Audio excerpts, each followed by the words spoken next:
அஸ்ஸலாமுஅலைக்கும். Hello everyone. இன்னைக்கு நம்ம பார்க்க போகிற ரெசிபி ரொம்பவே டேஸ்டியான சிம்பிளான முருங்கைக்காயோட கிரேவி தாங்க பார்க்க போகிறோம். வீடியோக்குள்ளே போகிறதுக்கு முன்னாடி நீங்கள் இன்னமும் நம்ம சேனல் சப்ஸ்கிரைப் பண்ணாமல் சப்ஸ்கிரைப் பண்ணிக்கோங்க. பக்கத்துக்கு பெல் ஐக்கனை கிளிக் பண்ணிக்கோங்க. மறக்காம ஆல் பட்டனை கிளிக் பண்ணிக்கோங்க. அப்போ தான் நான் போகிற எல்லா ரெசிபிஸ் அண்ட் டிப்ஸ் உங்களுக்கு நோட்டிஃபிகேஷன் வந்து சேரும். வாங்க வீடியோக்குள்ளே போகலாம். ஒரு பேனில் எண்ணெய் சேர்த்துக்கோங்க. எண்ணெய் நல்லா சூடானதுமே 2 வெங்காயம் நான் பொடியாக கட் பண்ணி சேர்த்துக்கிறேங்க.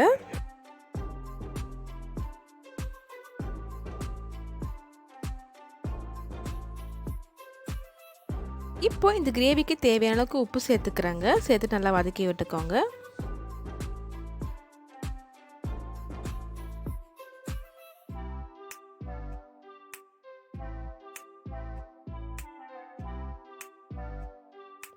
வெங்காயம் ஓரளவுக்கு நல்லா வதங்கினதுக்கு அப்புறமா 2 தக்காளி அதையுமே கட் பண்ணி சேர்த்துக்கிறேங்க. நல்லா வதக்கி விட்டுக்கோங்க.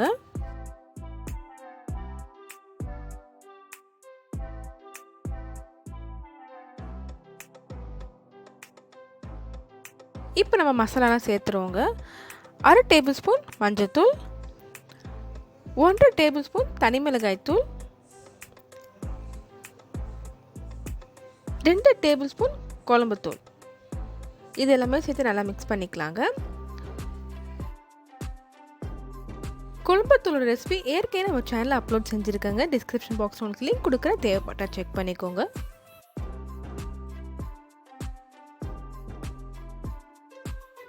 இப்போ நான் முருங்காயை சேர்த்துக்கிறேங்க. சேர்த்துட்டு நல்லா மிக்ஸ் பண்ணிக்கலாம்.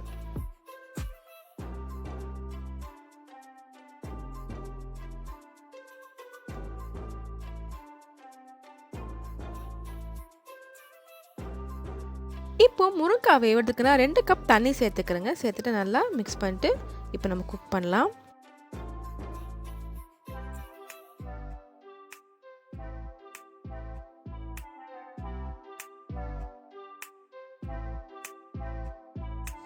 இப்போ நம்ம இதை மூடி வச்சுட்டு 10 நிமிஷம் நம்ம மீடியம் ஃப்ளேமில் குக் பண்ணலாங்க.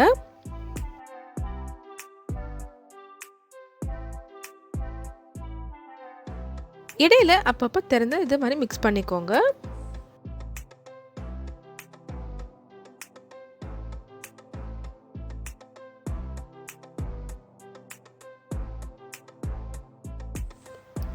பாருங்க, கிரேவி திக்காயிடுச்சு. முருங்காய் வெந்துடுச்சான்னு செக் பண்ணிக்கோங்க. அவ்வளோதாங்க, ரொம்பவே டேஸ்டியான முருங்கைக்காய் கிரேவி ரெடி ஆகிடுச்சு. கண்டிப்பாக இதை நீங்கள் ட்ரை பண்ணி பாருங்கள். இந்த முருங்கைக்காய் கிரேவி நீங்கள் ரசம் சாதம், தயிர் சாதம், சாம்பார் சாதம் கூட ரொம்பவே நல்லாயிருக்கும்.